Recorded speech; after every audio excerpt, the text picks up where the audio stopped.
ओम नमो भगवते वासुदेवाय। ओम नमो भगवते वासुदेवाय। ओम नमो भगवते वासुदेवाय। नारायणं नमस्कृत्य नरं चैव नरोत्तमं देवीं सरस्वतीं व्यासं ततो जायमुदीरये। नष्टप्रायेषु अभद्रेषु नित्यं भागवत सेवया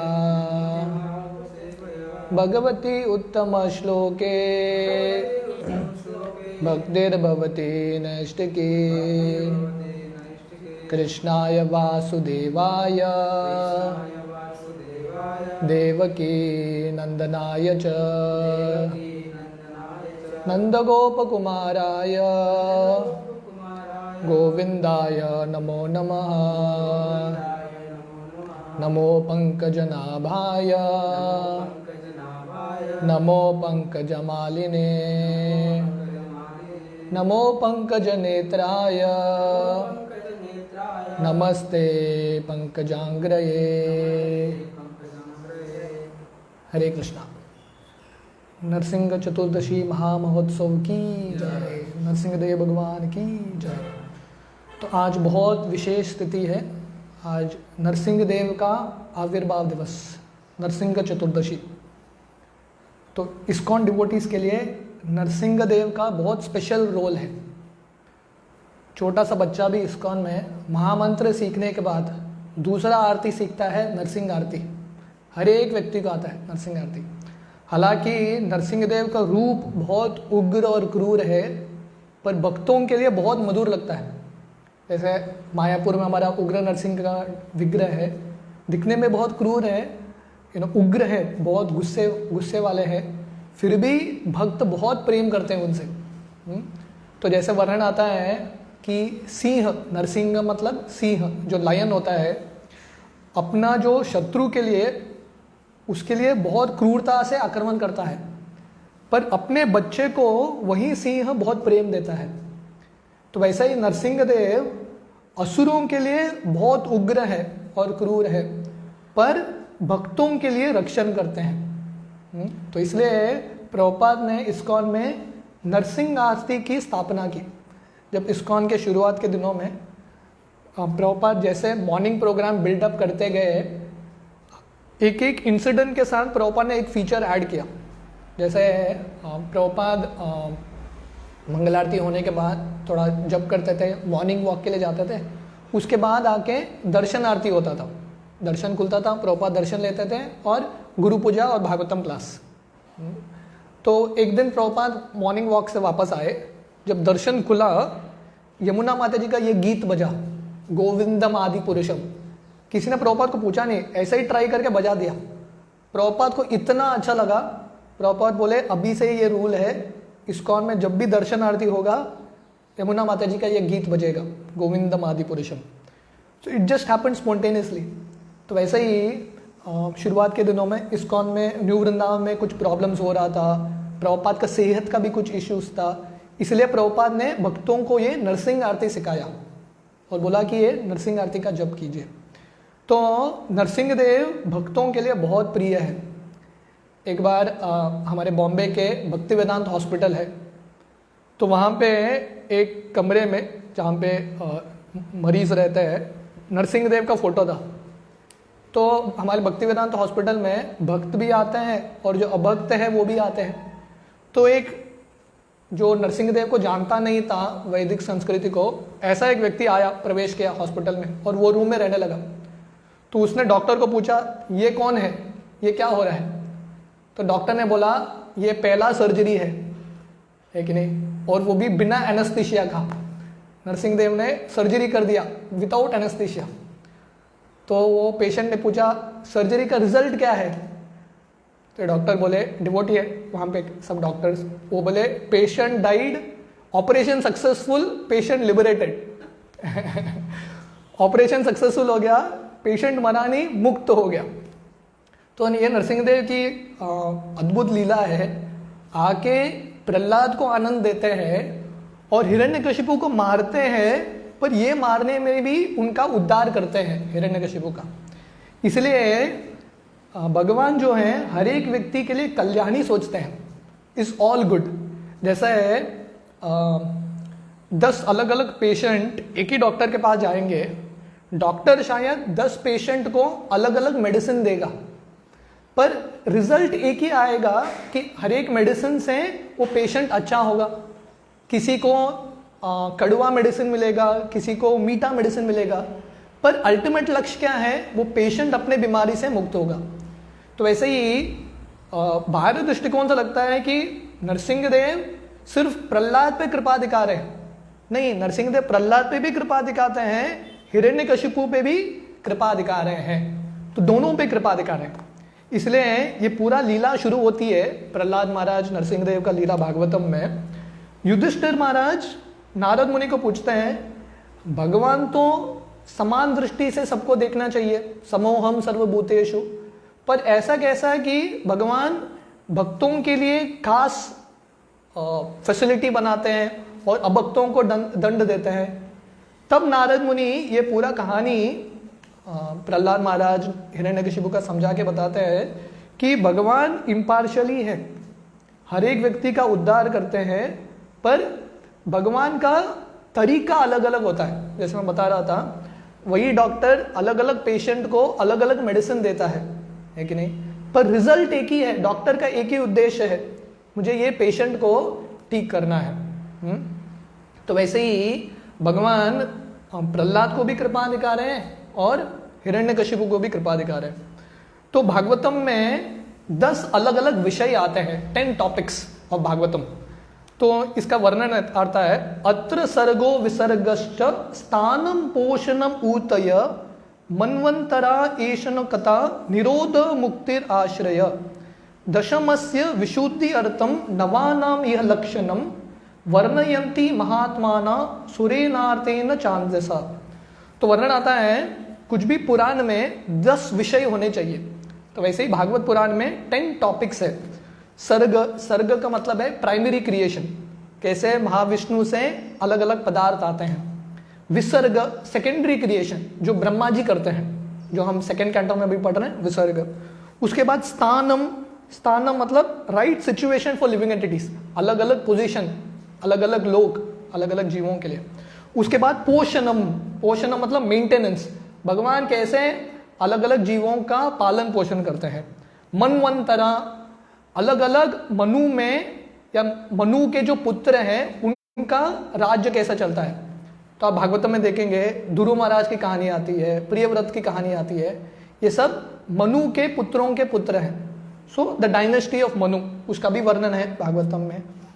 और एक विषय है ऊती। ऊती का मतलब है इम्पेटस फॉर एक्टिविटी, ऊतय। तो हम सबके हृदय में अलग अलग इम्पेटस उठता है, कार्य करने का इच्छा, कभी प्रेम वासना, कभी काम वासना, कभी अच्छा वृत्ति उठता है, कभी बुरा वृत्ति उठता है। जैसे राधानाथ स्वामी महाराज उनके जर्नी होम के पुस्तक में लिखते हैं, जो लैटिन अमेरिकन्स हैं उनके वो एक एनालॉजी बताते हैं कि हम सबके हृदय में 2 कुत्ते हैं, अच्छा कुत्ता, बुरा कुत्ता, और दोनों के बीच में हमेशा संघर्ष चलता है। तो ये जो संघर्ष है वो निरंतर संघर्ष है, देव असुर संग्रह, the fight between demigods and asuras. हम पुराण में पढ़ते रहते हैं देव और असुर के बीच में जो संग्रह है, पर ये सिर्फ पुराण की कहानी नहीं है, हमारे हृदय की कहानी है। तो यहाँ पे ये 7वें स्कंद में ये आता है, हिरण्यकशिपु जो असुर है और प्रहलाद जो भक्त है, दोनों के बीच में संघर्ष, कौन जीतेगा, द क्लैश।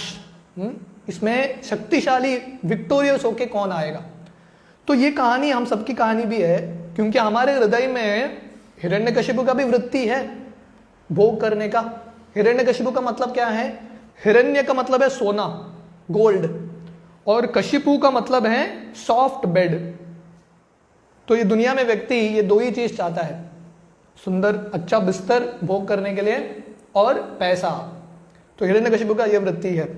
और प्रहलाद मतलब जो भगवान की भक्ति में आनंद ले रहा है। तो हमारे हृदय में ये दोनों वृत्ति है, भगवान के भक्ति करने का वृत्ति, अच्छा गुण और बुरा गुण, और इसमें संघर्ष। जैसे भगवान गीता के 16वां अध्याय में बताते हैं डिवाइन एंड डेमोनिक नेचर, असुर के जो गुण हैं और देवताओं के गुण हैं। तो ये कहानी इससे हम बहुत सीख सकते हैं। हालांकि ये कहानी शायद हमने बहुत बार सुना होगा, है कि नहीं? एटलीस्ट भारत में ये संस्कृति तो होना चाहिए कि छोटे बच्चों को प्रहलाद की, ध्रुव की कहानी बताना। मुझे याद है हमारे बचपन से ही हमारी दादी माँ ये कहानी सुनाती थी। तो ऐसा लगता है कि बहुत सिंपल कहानी है, पर ये कहानी के पीछे बहुत सारा मर्म है, lot of lessons for all of us. इसलिए चैतन्य महाप्रभु प्रहलाद महाराज के प्रति उनको इतना प्रेम था, स्वयं भगवान चैतन्य महाप्रभु ये प्रहलाद महाराज की कथा सुनते थे गदाधर पंडित से। एक बार बोलते थे पूरा कथा भागवतम से, चैतन्य महाप्रभु बोलते थे फिर से बताओ, फिर से बोलते थे गदाधर पंडित। ऐसा 100 बार एक साथ चैतन्य महाप्रभु सुनते थे। क्यों? क्योंकि ये कहानी सुनने से हमको बहुत प्रेरणा मिलेगा कैसा हमारा असुर वृत्ति को मार के जो भक्त का जो वृत्ति है, जो अच्छे गुण है, उसको कैसे विकसित करें। तो ये कहानी शुरू होती है हिरण्यकशिपु, ये दो भाई थे, हिरण्याक्ष और हिरण्यकशिपु। हिरण्याक्ष को वराहदेव आके मार देते हैं। तो हिरण्यकशिपु को बहुत गुस्सा आता है क्योंकि वो रिवेंज लेना चाहता है। तो विष्णु के प्रति उसको बहुत गुस्सा है, तो वो जाके तपस्या करता है, ब्रह्मा जी की तपस्या करता है और बहुत सारा शक्ति पाता है। तो देखिए हिरण्यकशिपु को वो ब्रह्मा जी से अमरत्व मांगता है, इटर्निटी। तो ब्रह्मा जी बोलते हैं मैं स्वयं अमर नहीं हूं। तो हिरण्यकशिपु अपना पूरा बुद्धि लगा के ऐसा एक गारंटी कार्ड लेता है, उसको लगता है ये परफेक्ट चीज है। वो बोलता है ठीक है, आप मुझे अमर नहीं बना सकते, तो ऐसा वर दो कि मुझे कोई दिन में नहीं मारना चाहिए, रात में नहीं मारना चाहिए, अंदर नहीं मारना चाहिए, बाहर नहीं मारना चाहिए, अस्त्र से नहीं, शस्त्र से नहीं, कोई मुझे पशु नहीं मारना चाहिए, मनुष्य नहीं मारना चाहिए।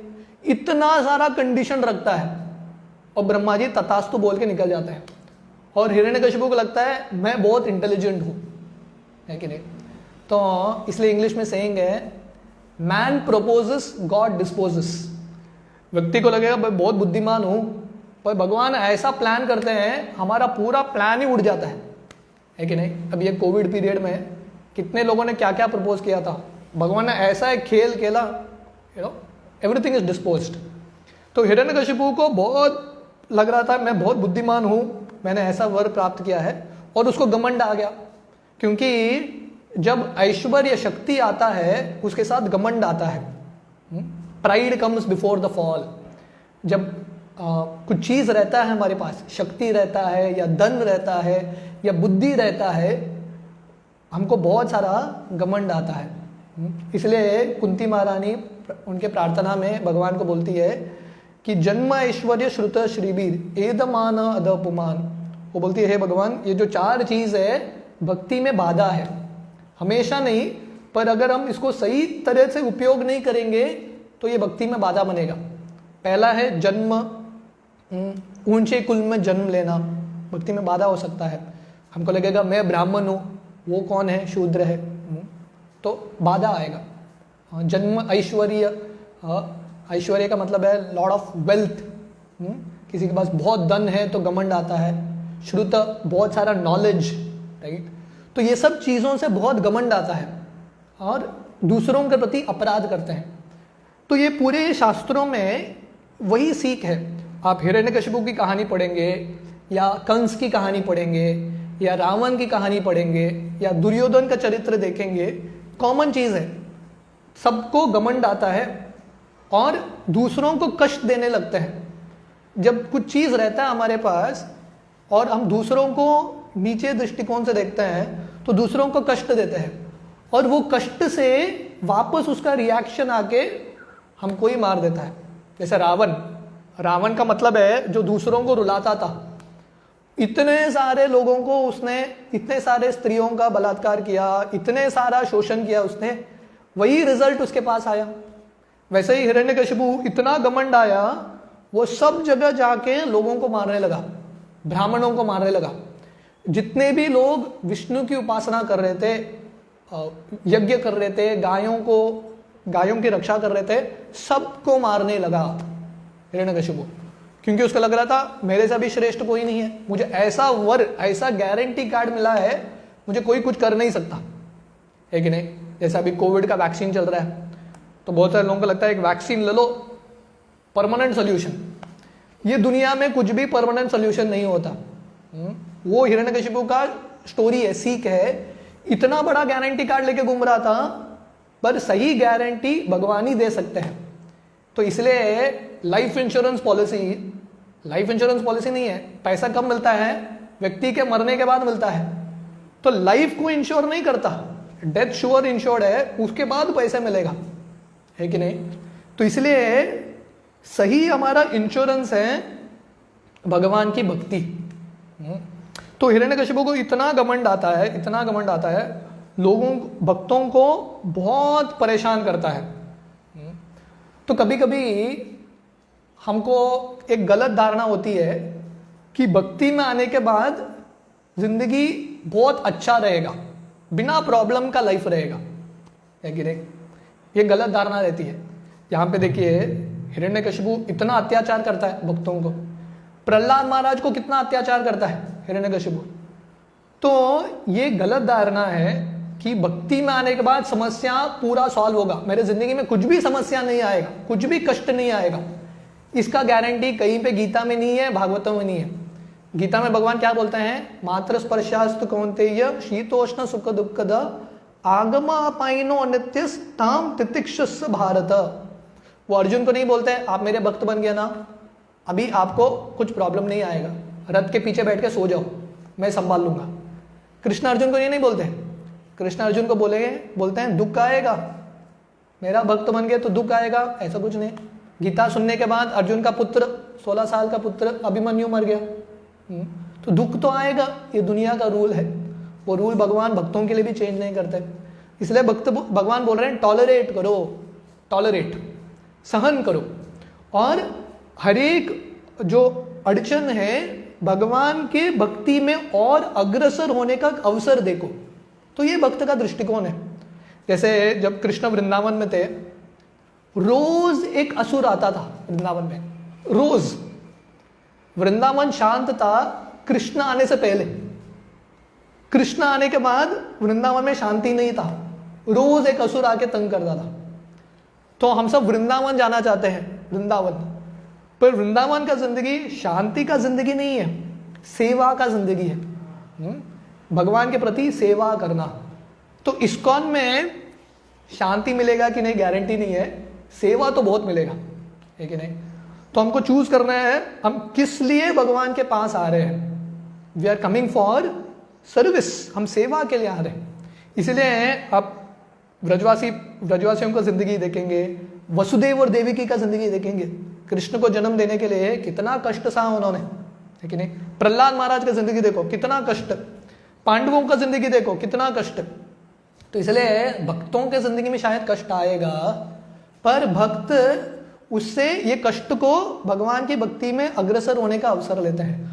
और भक्त कभी कंप्लेन नहीं करते, मैं आपका भक्ति कर रहा हूं, भगवान मेरे साथ ऐसा क्यों हो रहा है, कभी आप नहीं पढ़ेंगे। प्रहलाद महाराज के प्रार्थनाओं में प्रहलाद महाराज कभी नरसिंहदेव को कंप्लेन नहीं करते, बहुत प्रेम से कृतज्ञता से स्वीकार करते हैं। तो ये भाव बहुत इंपॉर्टेंट है, ये समझना कि हम शांति नहीं ढूंढ रहे, भगवान की सेवा ढूंढ रहे हैं। तब हिरण्यकशिपु जब इतना कंट्रोल करता है पूरे दुनिया को, इतना शक्तिशाली होता है, वर्णन आता है कि ये ब्रह्मांड के जितने भी देवता हैं वो सब हिरण्यकशिपु से डरते थे, प्रैक्टिकली एवरीवन।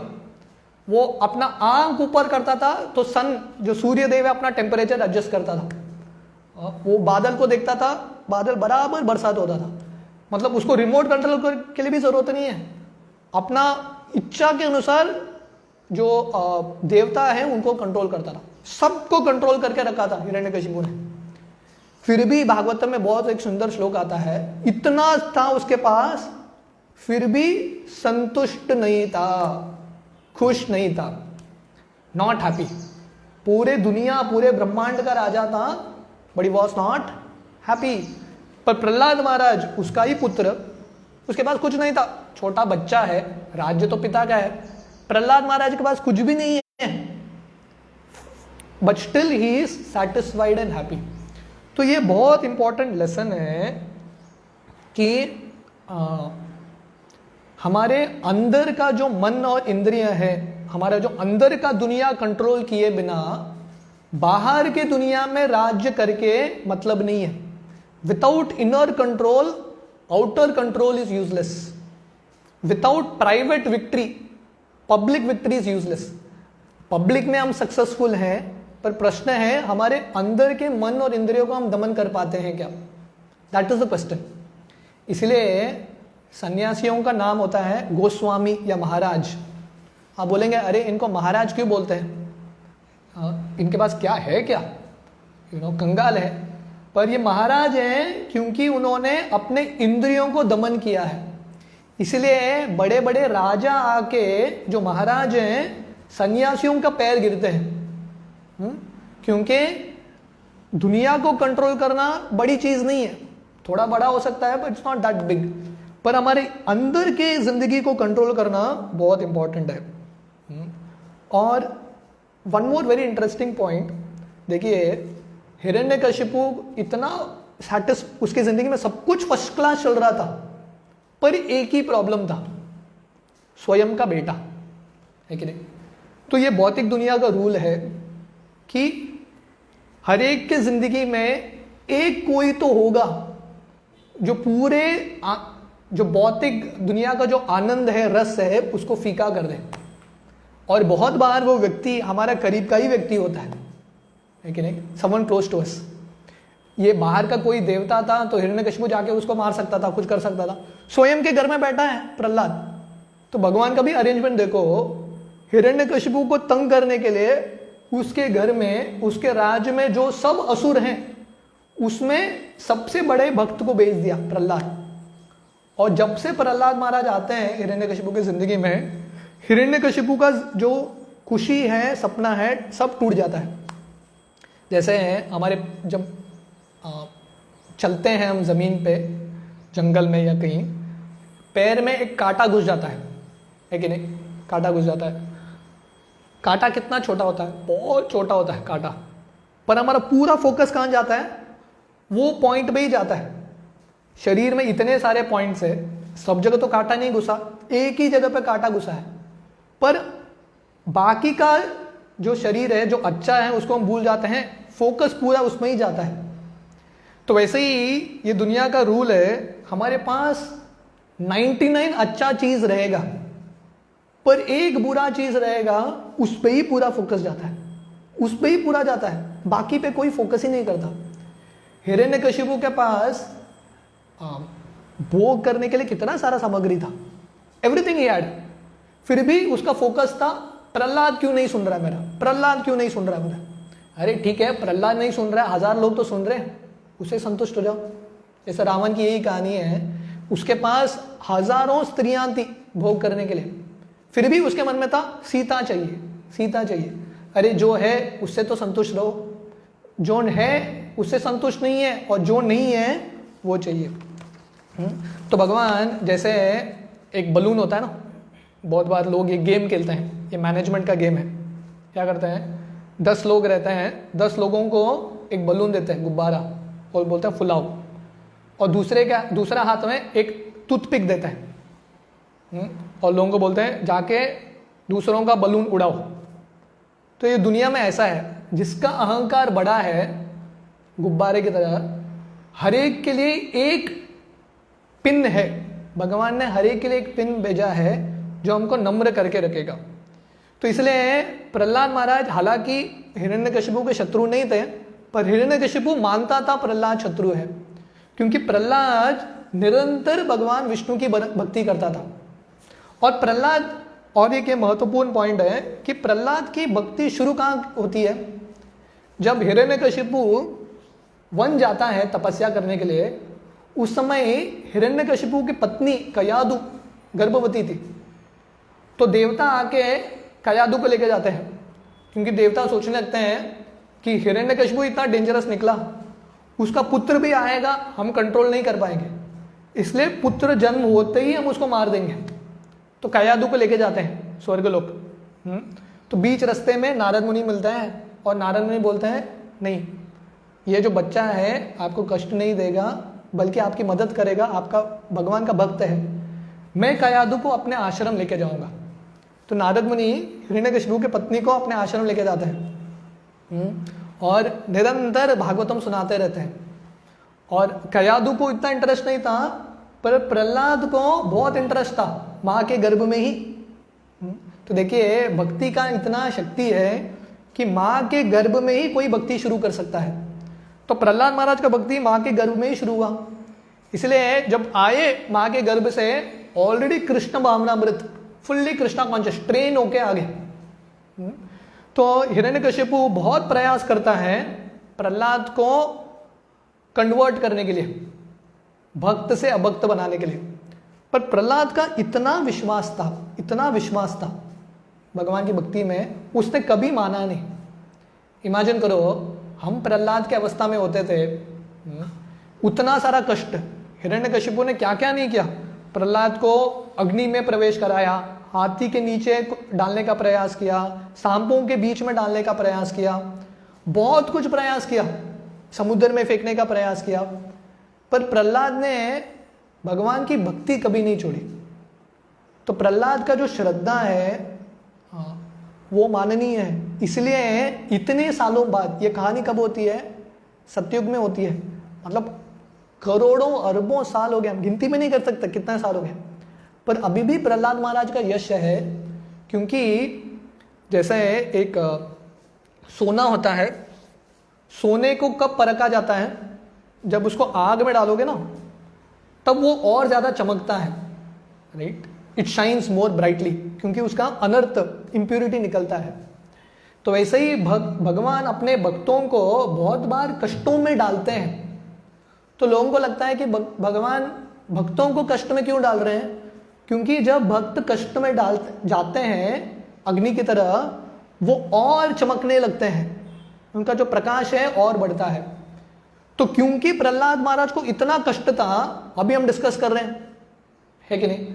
अगर प्रहलाद महाराज का जिंदगी सब कुछ फर्स्ट क्लास था, सब कुछ अच्छा था, भागवत में आता था क्या, नहीं आता था। अगर प्रभुपाद अमेरिका जाते थे और वहां पे हजारों लोग रुके हैं प्रभुपाद का स्वागत करने के लिए, और तुरंत सब भक्त बन जाते हैं, प्रभुपाद का इतना गुणगान नहीं होता था, क्योंकि प्रभुपाद ने इतना संघर्ष किया, इसलिए प्रभुपाद का गुणगान हो रहा है, राइट। तो जितना संघर्ष आएगा भगवान की भक्ति में, हमको देखना है कि this is a great opportunity, ये बहुत बड़ा अवसर है, हम भगवान को प्रूव कर सकते हैं कि हमारा श्रद्धा कितना है, how much is our faith. तो हिरण्यकशिपु बहुत प्रयास करता है प्रहलाद को अभक्त बनाने के लिए, पर प्रहलाद कभी तैयार नहीं हुए। तो प्रहलाद वॉज वेरी रिस्पेक्टफुल, अपने पिता का सम्मान करते थे, पर अपने पिता का सुनते नहीं थे, है कि नहीं। ये प्रहलाद हिरण्यकशिपु का कॉम्बिनेशन अभी भी होता है कि नहीं। घर में बच्चा डिवोटी, माता पिता अभक्त, या पत्नी डिवोटी, पति अभक्त, राइट, ऐसा कॉम्बिनेशन होता रहता है। तो प्रहलाद महाराज हमको सिखा रहे हैं कि हमारे जो परिवार है उनको, उनसे डील करने का तरीका क्या है, बी रिस्पेक्टफुल, आप रिस्पेक्ट के साथ उनके साथ डील करो। तो प्रहलाद महाराज कभी हिरण्यकशिपु को गाली नहीं देते, तू तो असुर निकला, नहीं, प्रेम से बात करते हैं, पर उनका सुनते नहीं है, भगवान का भक्ति करने को छोड़ते हैं, वो सुनते नहीं है, वो भक्ति करते रहते हैं। तो इस तरह से जब प्रहलाद को इतना सारा टेस्ट आया और प्रहलाद हर एक टेस्ट में पास हो गए, प्रहलाद महाराज को एक ही चीज बोलना था, हिरण्यकशिपु का एक ही इच्छा था, वो प्रहलाद को बोल रहा था हरे कृष्णा का जप छोड़ दो, भगवान विष्णु को भूल जाओ, बाकी सब मैं दे दूंगा। प्रहलाद महाराज बोले कुछ भी हो जाए, मैं मर भी गया तो भगवान का भक्ति और हरिनाम नहीं छोड़ूंगा। इसलिए जब हिरण्यकशिपु प्रहलाद महाराज को स्कूलिंग भेजते हैं, तो वो षंड और अमर्क के स्कूल में, और उनके स्कूल में क्या सिखाया जाता था, उनके स्कूल में हिरण्यकशिपु का सिलेबस, कि कैसे नास्तिक बनना है, कैसे पॉलिटिक्स खेलना है, राइट, कैसे शत्रु को मारना है, दोस्त बनाना है, ये सब सिखाया जाता था स्कूल में। तो वो षंड अमर का जो स्कूल है अभी भी चलता है कि नहीं? षंड अमर का स्कूल मतलब भगवान को छोड़ के बाकी सब सिखाओ, भगवान के बारे में मत सिखाओ, बाकी सब सिखाओ। ये दुनिया में सुख कैसे लाना है, भोग कैसे करना है, वही तो सिखाते हैं आजकल की स्कूलिंग में। पर प्रहलाद महाराज ये सब से कन्विंस नहीं हुए, तो इसलिए उन्होंने क्या किया, वो स्कूल के अंदर उन्होंने और एक स्कूल खोल दिया। जब फ्री टाइम मिलता था स्कूल के बीच में, अलग अलग क्लासेस के बीच में, षंड और अमर प्रहलाद को ऑफ टाइम देते थे बच्चों को। तब प्रहलाद महाराज अपने दोस्तों को बुला के सिखाने लगे भागवतम। दैट इज द सही school, little Prahlad school. Bhagavatam सिखाने लगे तो बच्चों को बोलने लगे, बाकी असुर के बच्चों को, कि आप लोग समय क्यों व्यर्थ कर रहे हो, ये सब जो सिखा रहे हैं वो सब बकवास है। सही जिंदगी का कर्तव्य है भगवान की भक्ति करना। तो बोलते हैं कौमारम आचरे प्राज्ञो धर्मान भागवतान इह दुर्लभम मानुषम जन्म तदपि अध्रुवम अर्थदम। तो बोल रहे हैं कि हमको बचपन से ही भगवान की भक्ति करना है, क्योंकि बाकी दोस्त प्रहलाद महाराज को पूछेंगे हम तो अभी छोटे हैं, थोड़े बड़े हो जाएं बाद में भक्ति करेंगे। प्रहलाद महाराज बोलते हैं नहीं, कौमारम आचरे प्रज्ञो। कौमारम का मतलब है जब व्यक्ति बच्चा 5 साल का होता है उस समय से उसको भक्ति शुरू करना है। मतलब अगर कोई 5 साल से ज्यादा है तो ऑलरेडी लेट है, भक्ति शुरू करना है। क्यों? दुर्लभम मानुषम जन्मम तदपि अध्रुवम अर्थदम, क्योंकि मनुष्य जन्म बहुत दुर्लभ है, हालांकि अर्थदम है, अध्रुवम अर्थदम। ये मनुष्य जन्म से हम सबसे ऊंचा गति पा सकते हैं, पर यह मनुष्य जन्म बहुत दुर्लभ है और बहुत क्षणभंगुर है, इसलिए हमको तुरंत भगवान की भक्ति करना है। और आगे जाके प्रहलाद महाराज समझाते हैं अपने दोस्तों को कि कैसे मनुष्य जिंदगी का समय बहुत कम है।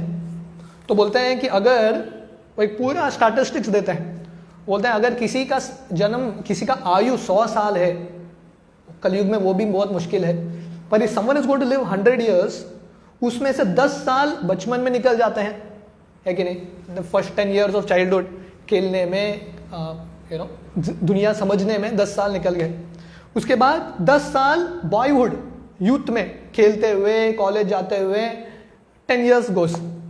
20 साल बुढ़ापे में निकल जाते हैं, क्योंकि व्यक्ति जब बुढ़ा होता है बहुत सारे कष्ट आते हैं, बीमारी आते हैं, उसमें निकल जाते हैं। तो बचा कितना? 10, 10, 20, मतलब 30 साल निकल गया, 40 years gone. So remaining 60 years, 60 साल बचा है। उसमें से आधा जिंदगी सोने और खाने में जाता है कि नहीं? Half the life is gone. तो बचा 30 years, मतलब 100 साल का जिंदगी रहेगा किसी का, अल्टीमेटली जो इफेक्टिव टाइम है ओनली 30 साल है।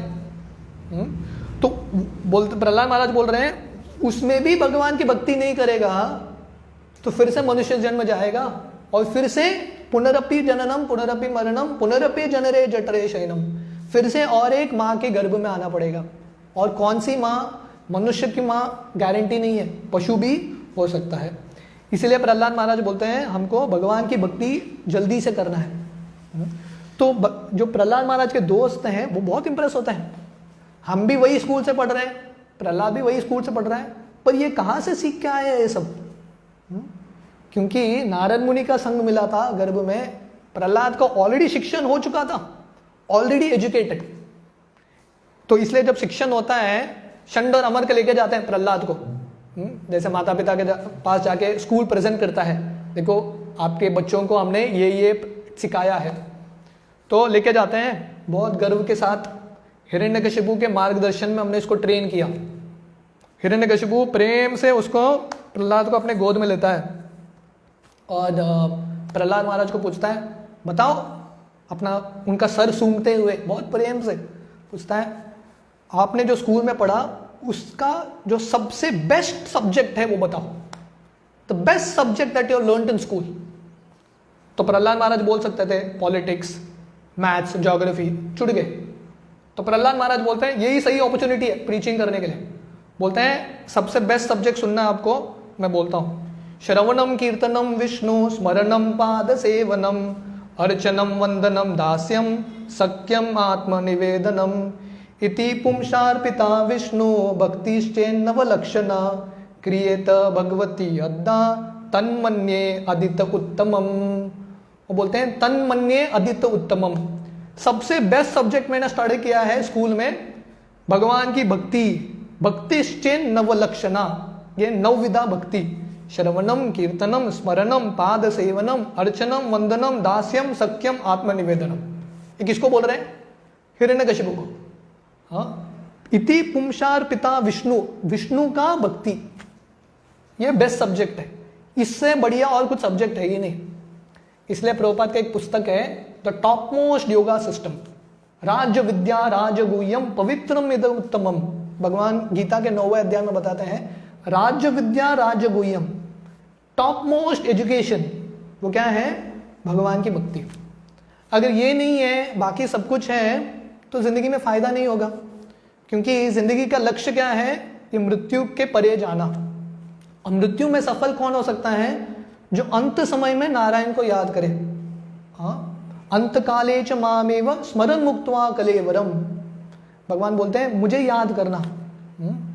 सो अंत मोमेंट में, फाइनल मोमेंट में जो भगवान को याद करे, अंते नारायण स्मृति, वही उसका जिंदगी सफल, नहीं तो जिंदगी विफल, फेलियर। तो इसलिए प्रहलाद महाराज बोलते हैं यही एसेंस है मैंने जो सीखा है। और प्रहलाद महाराज का करेज देखो, मतलब किसको बोल रहे हैं? हिरण्यकशिपु को, जिसको देख के देवता कांपते हैं। प्रहलाद महाराज 5 साल का लड़का, बिल्कुल डर नहीं है, बैठ के बोल रहे हैं बिंदास। इतना ही, यहां अंत नहीं होता उनका। वो बोलते हैं कि मैं तो आपको सुझाव देता हूं, आप वृंदावन जाओ और वहां पे भक्तों का जो चरण धूलि है उसको लेके अभिषेक करो, तभी आपको बुद्धि आएगा। प्रहलाद महाराज हिरण्यकशिपु को बोल रहे हैं सब। तो ये कॉन्फिडेंस देखिए, भक्त कभी अपना जो प्रचार का कार्य है कभी रोकते नहीं है। जैसे हनुमान जी रावण के पास जाते हैं, है कि नहीं? हालांकि जब अशोक वाटिका में हनुमान जी सब वृक्षों को तोड़ रहे हैं, उस समय रावण इंद्रजीत को बेचता है। और इंद्रजीत एक नाग अस्त्र, ब्रह्मा जी ने दिया हुआ एक अस्त्र को छोड़ता है और हनुमान जी बंधे जाते हैं। हालांकि बचपन में हनुमान जी को वर मिलता है कि ब्रह्मा जी का या कौन सा भी देवता का अस्त्र उन पर चल नहीं सकता, तो हनुमान जी कभी भी तोड़ के निकल सकते थे। पर हनुमान जी को लगता है ये अच्छा अपॉर्चुनिटी है, रावण को 2 सुना के आऊँगा, है कि नहीं? बाद में अवसर मिलेगा कि नहीं, ये प्रचार का अवसर है। तो लेके जाते हैं रावण के पास। रावण को उपदेश दे के आते हैं हनुमान जी कि देखो, मैं पूरे राम के सेना का सबसे छोटा बंदर, क्योंकि दूत को किसको बनाया जाता है? जो बाकी काम का नहीं है उसको दूत बनाते हैं, एटलीस्ट एक मैसेज दे के आ, है कि नहीं? तो बोलते हैं मैं राम के सेना का सबसे तुच्छ बंदर, तुम्हारा सबसे फेवरेट अशोक वाटिका का शोक वाटिका कर दिया। उसमें वहाँ पे सब लोग रो ही रहे हैं। इमेजिन करो, इतने सारे बंदर हैं वहाँ पे और भगवान राम है। इसलिए मेरा आपसे सुझाव है, भगवान राम का शरण ले लो। कहाँ पे जाके हनुमान जी बोल रहे हैं? लंका में, रावण के राज्य में रावण को 2 सुना के वापस आते हैं। तो यहाँ पे प्रहलाद, पूरा राज्य अभक्त है, एक ही भक्त है। बहुत बार हमारा एक्सक्यूज रहता है कि नहीं, मैं भक्ति नहीं कर सकता, 1 2 3 पॉइंट रहता है हमारा, है कि नहीं? भक्तों का संग नहीं है, या अभी प्रभु जी अभी मजा नहीं आ रहा है। क्यों? क्योंकि क्लासेस बंद हो गया ना, अभी सब ऑनलाइन है। हमारा हजारों एक्सक्यूज रहता है, भक्तों का संग बहुत दूर है, ये वो। तो प्रहलाद महाराज का देखिए कितना एक्सक्यूज दे सकते थे भक्ति न करने का, पर प्रहलाद कभी एक्सक्यूज नहीं देते। तो ये सब सुन के हिरण्यकशिपु का गुस्सा कंट्रोल नहीं होता। हिरण्यकशिपु को प्रहलाद को ले उठा के फेंक देता है। तो ये दुनिया का प्रेम है। जब तक व्यक्ति हमारा सुनता है, हमारे स्वार्थ के अनुसार हम प्रेम करते हैं। हमारे स्वार्थ को जब क्लैश होता है, वो प्रेम बदल जाता है। उस समय हिरण्यकशिपु प्रहलाद को पूछता है, ये सब कहाँ से सीखा तुमने? शंडामर्क ने नहीं सिखाया। तो प्रहलाद बोलते हैं जो आपको बुद्धि देता है वो मुझे भी बुद्धि देते हैं, भगवान ने ही दिया मुझे बुद्धि। तो हिरण्यकशिपु पूछते हैं ठीक है तुमको इतना विश्वास है तुम्हारे भगवान पे, तुम्हारे भगवान कहाँ है? बोलते हैं सब जगह है मेरे भगवान, ये कंबे में भी है क्या भगवान? तो प्रहलाद महाराज बहुत कॉन्फिडेंटली के साथ बोलते हैं है। प्रहलाद महाराज ये नहीं बोलते तो एक मिनट रुको थोड़ा चेक करके आता हूँ, है कि नहीं, है कि नहीं, क्योंकि नहीं रहेंगे तो मेरा मेरा जिंदगी चला जाएगा। पूरा कॉन्फिडेंस के साथ बोलते हैं है भगवान उधर। तो वर्णन आता है कि भगवान को स्वयं भाग के आके वो कंबे में छुपना पड़ा, क्योंकि भगवान शायद अपने वचनों को तोड़ेंगे पर अपने भक्तों के वचनों को कभी नहीं तोड़ेंगे। इसलिए भगवान अर्जुन को बोलते हैं आप घोषणा करो कौन्तेय प्रतिजानी ही न मे भक्त प्रणश्यति। हे अर्जुन आप घोषणा करो कि मेरे भक्तों का कभी नाश नहीं होगा, क्योंकि जब भक्त घोषणा करते हैं, भक्त कुछ शब्द बोलते हैं, उनका शब्द सत्य वचनी ही होता है, 100% सत्य ही होता है। भगवान देखते हैं कि भक्तों का शब्द सत्य हो।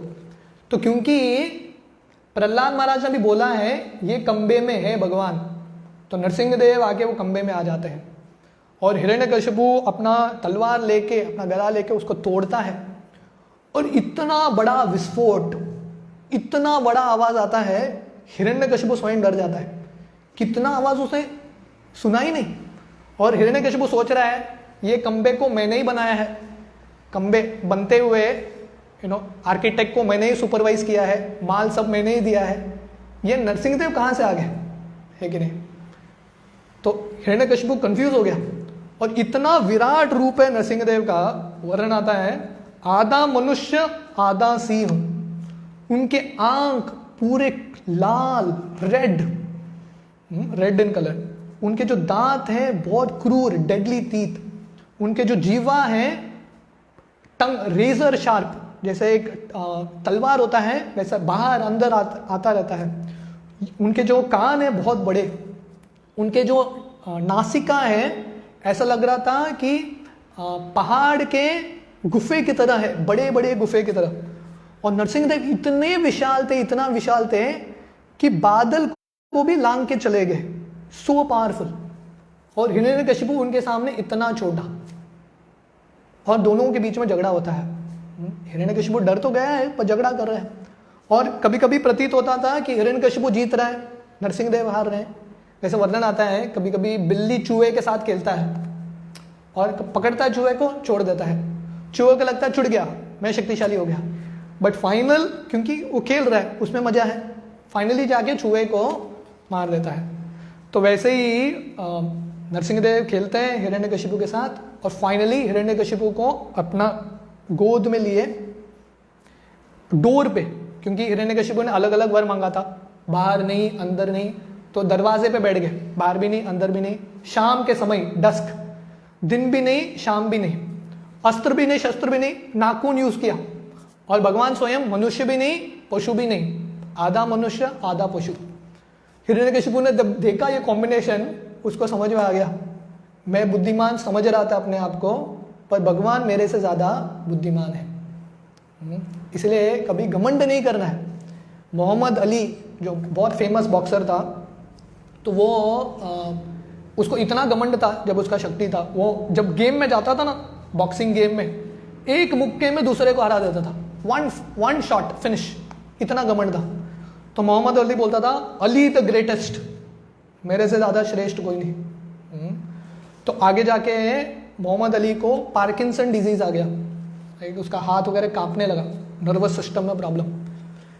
एक बार उसको ओलंपिक्स में वो दिया जलाने के लिए, इट्स बिग हॉनर ओलंपिक का दिया जलाने का, पर मोहम्मद अली वो टॉर्च को पकड़ भी नहीं पा रहा था, 3-4 लोग उसको मदद कर रहे थे। तो उस समय मोहम्मद अली बोला, मैंने पहले बोला था अली द ग्रेटेस्ट, उसमें एक छोटा सा करेक्शन करना है, बोला अली द ग्रेटेस्ट फूल। मैं अपने आप को महान समझ रहा था, अभी इतने साल बाद मुझे साक्षात्कार आया, मैं महान हूं, मैं सबसे महान मूर्ख हूं, है कि नहीं।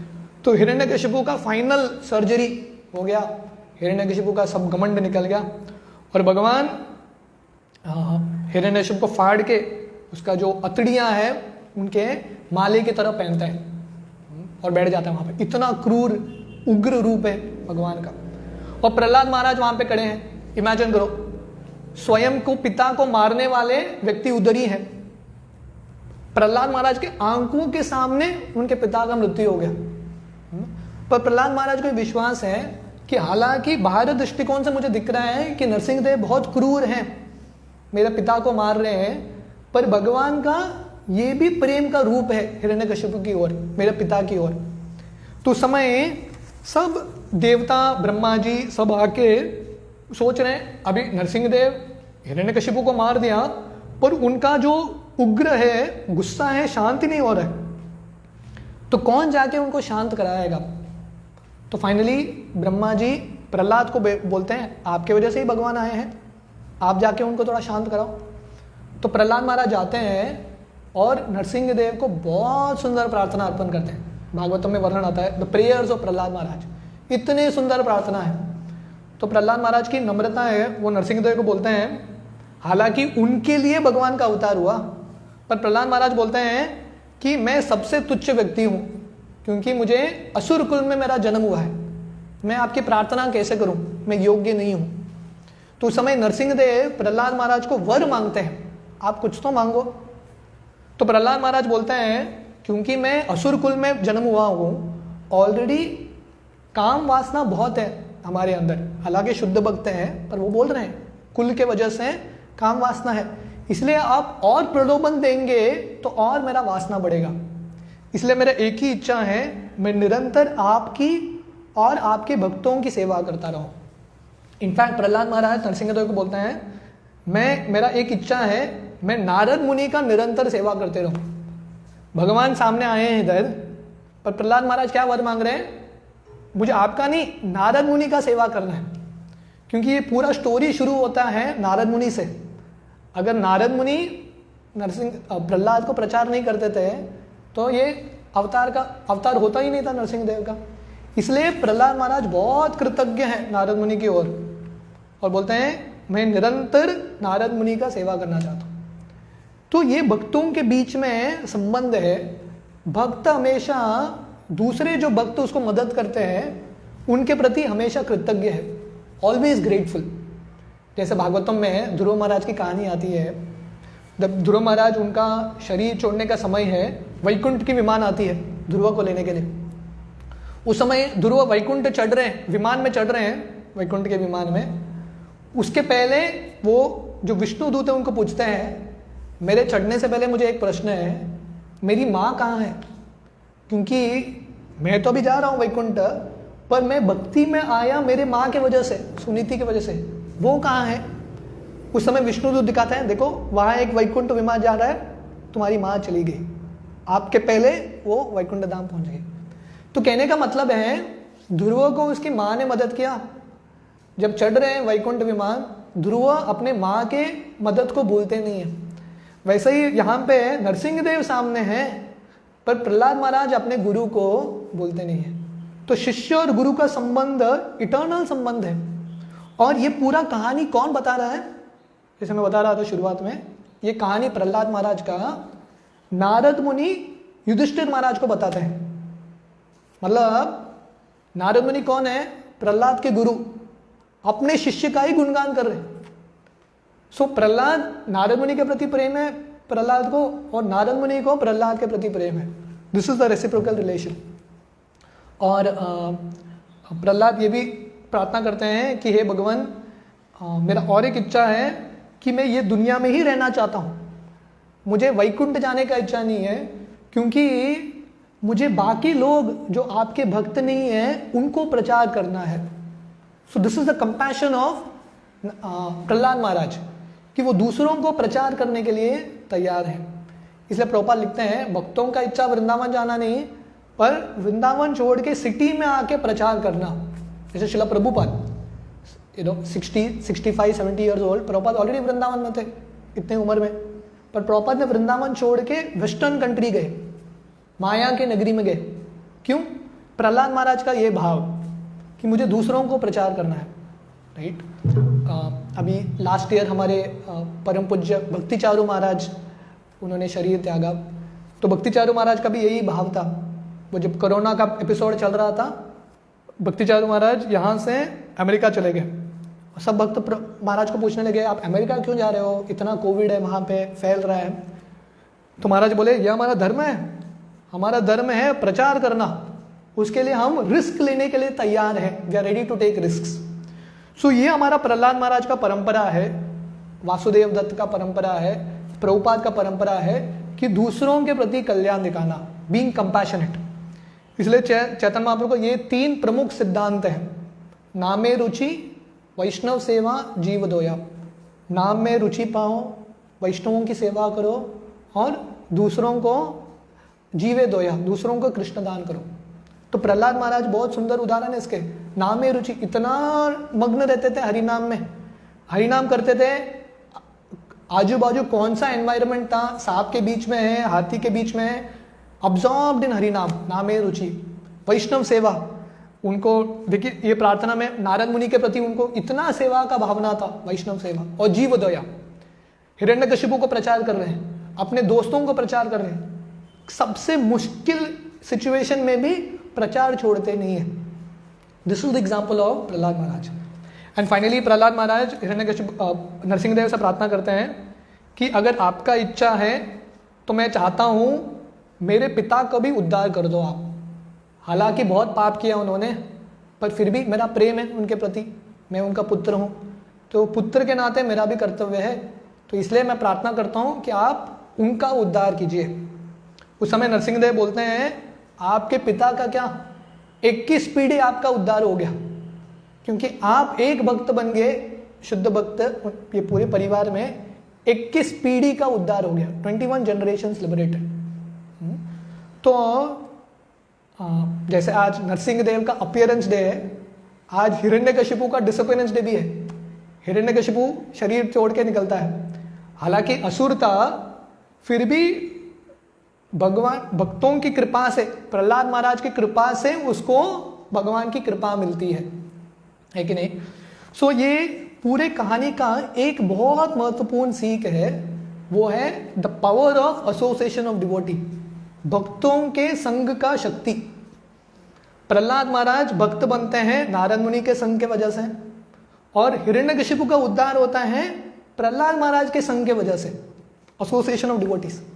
इसलिए अगर हम निरंतर भक्तों के संग में रहेंगे तो हमारे हिरण्यकशिपु का जो वृत्ति है उसको भगवान मारेंगे। हृदयंतस्तो ही अभद्रानी विदुनोति सताम नष्ट प्रायेषु अभद्रेषु नित्यम भागवत सेवया। जब हम नित्य रूप से भागवत शास्त्र पढ़ेंगे और भक्तों के संग में रहेंगे, भक्तों का सेवा करेंगे, तब क्या होगा, हृदयंतस्तो ही अभद्रानी, हिरण्यकशिपु जैसे जितने भी अनर्थ हैं हमारे हृदय में आके भगवान उसको निकालेंगे। तो आज के दिन हम नरसिंहदेव से प्रार्थना कर सकते हैं कि हम भी भक्ति में अग्रसर हो, और भगवान जैसे आके हिरण्यकशिपु का सर्जरी करते हैं, हमारे हृदय के जितने अनर्थ हैं, हमारे हृदय में भी हिरण्यकशिपु, रावण, दुर्योधन, कंस इत्यादि बैठे हैं छोटे छोटे रूप में, भगवान आके इनका उद्धार करें। और हम भी प्रहलाद महाराज के मार्गदर्शन में, तो जैसे 12 महाजन हैं उसमें से प्रहलाद महाराज एक महाजन है, प्रहलाद महाराज के मार्गदर्शन में जाके हम भी हमारा जिंदगी सफल करें। हरे कृष्णा।